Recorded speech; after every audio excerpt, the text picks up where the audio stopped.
തിരുവെഴുത്തിലെ ഏത് വിഷയങ്ങളെക്കാളും പ്രസംഗിക്കുവാൻ ഏറ്റവും ബുദ്ധിമുട്ടും പ്രയാസവുമുള്ള ഒരു വിഷയമാണ് ന്യായവിധി എന്നുള്ളത്. കാരണം ആ വിഷയം കേൾക്കാൻ ആർക്കും ഇഷ്ടം ഇല്ല എന്നുള്ളത് തന്നെയാണ്. ദൈവത്തിൻ്റെ കരുതലിനെക്കുറിച്ചും ആശ്വാസത്തെക്കുറിച്ചും സ്നേഹത്തെക്കുറിച്ചും ഒക്കെ കേൾക്കുവാൻ ആളുകൾക്ക് ഇഷ്ടമാണ്. എന്നാൽ പാപത്തിനെതിരെ ദൈവത്തിൻ്റെ ന്യായവിധി വരുന്നു, മാനസാന്തരപ്പെട്ടില്ലെങ്കിൽ നശിച്ചു പോകും എന്നിങ്ങനെയുള്ള വാക്കുകൾ, ദൈവത്തിൻ്റെ അരുളപ്പാടുകൾ കേൾക്കാൻ ആളുകൾക്ക് താല്പര്യവുമില്ല, പ്രസംഗിക്കാൻ അതുകൊണ്ട് പലരും തയ്യാറാകുന്നുമില്ല. യോനായുടെ പുസ്തകം 1-ാം അധ്യായം 2-ാമത്തെ വാക്യത്തിൽ, നീ എഴുന്നേറ്റ് മഹാനഗരമായ നിനവയിലേക്ക് ചെന്ന് അതിന് വിരോധമായി നിലവിളിക്കുക, അവരുടെ ദുഷ്ടത എൻ്റെ മുമ്പാകെ എത്തിയിരിക്കുന്നു. ദൈവത്തിൻ്റെ അരുളപ്പാടാണ് യോനായ്ക്ക് ഉണ്ടായിരിക്കുന്നത്. യോന പ്രവാചകനാണ്. അദ്ദേഹത്തോട് ദൈവം പറഞ്ഞത്, പട്ടണത്തിലെ ദുഷ്ടത വളരെ വലുതാണ്, അതെൻ്റെ മുമ്പാകെ വന്നിരിക്കുന്നു, എനിക്ക് സഹിച്ചുകൂടാ, ഞാൻ ദോഷം കണ്ട് രസിക്കുന്നവനല്ല.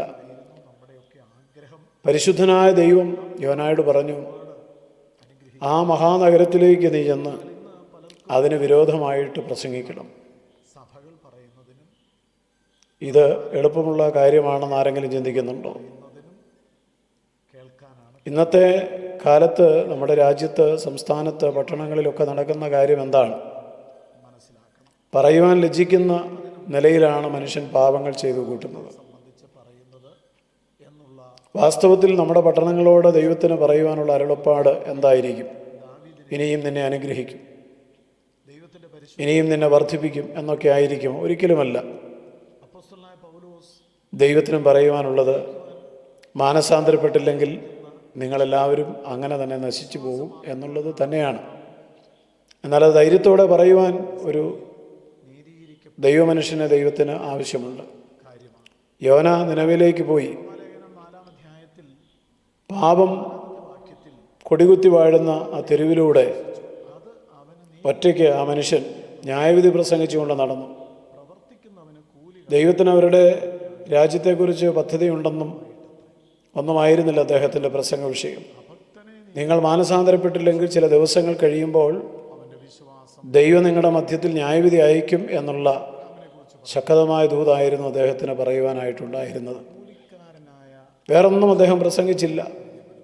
സമാധാനം പ്രസംഗിച്ചുകൊണ്ട് ആ തെരുവുകളിലൂടെ അയാൾ നടന്നില്ല. ഇന്ന് സമാധാനത്തിൻ്റെയും സമൃദ്ധിയുടെയും ആളുകൾ വാസ്തവത്തിൽ പാപം പെരുകുന്നത് കണ്ടില്ലെന്ന് നടിച്ച് ജനത്തിൻ്റെ പാപങ്ങളെ മറച്ചുവെച്ച്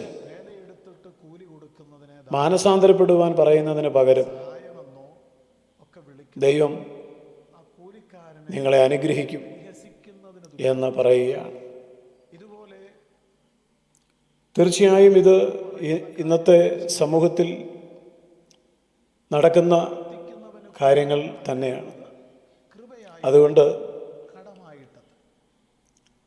മാനസാന്തരപ്പെട്ട് ദൈവത്തെങ്കിലേക്ക് തിരിയുക എന്നുള്ളതാണ് ഈ കാലങ്ങളിൽ ഏറ്റവും കൂടുതൽ പ്രസംഗിക്കപ്പെടേണ്ടത്.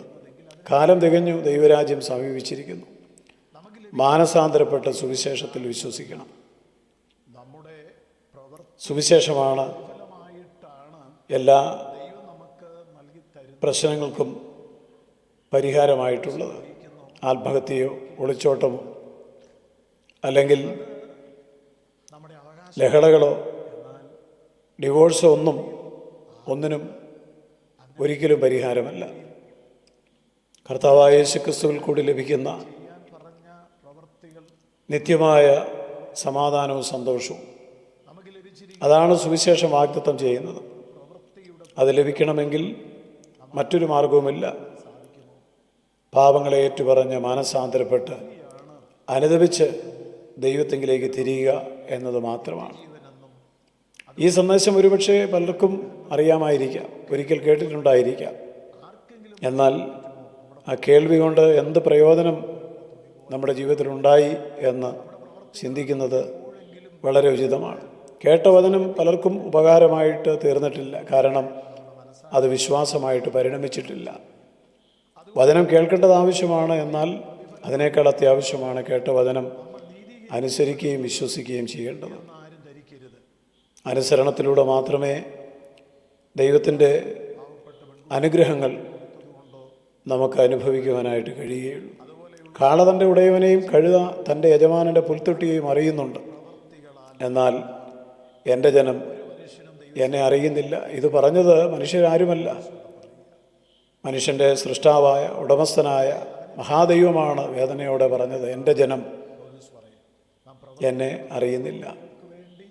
പ്രിയരെ, നാം ദൈവഹിതപ്രകാരം ജീവിക്കുന്നവരാണോ, അതോ ദൈവത്തിൻ്റെ പരിശുദ്ധാത്മാവിനെ ദുഃഖിപ്പിച്ചുകൊണ്ട് ബോധിച്ചതുപോലെ ജീവിക്കുന്നവരാണോ? നമുക്ക് ദൈവത്തിങ്കിലേക്ക് തിരിയാം. അതുമാത്രമാണ് എല്ലാത്തിൻ്റെയും പരിഹാരം. ദൈവത്തിൽ ആശ്രയിക്കണം, ദൈവമുഖത്തേക്ക് നോക്കണം. സ്വർഗസ്ഥ പിതാവ് നമുക്ക് വേണ്ടി ഒരുക്കിയ രക്ഷ, അത് കാണുവാൻ നമ്മുടെ കണ്ണുകൾ തുറക്കപ്പെടട്ടെ. സ്വർഗസ്ഥ പിതാവേ, അങ്ങയുടെ വചനത്തിനായി സ്തോത്രം.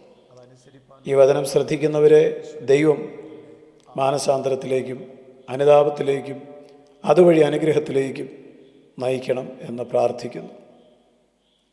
പ്രാർത്ഥന കേൾക്കുന്നത് കൊണ്ട് സ്തോത്രം.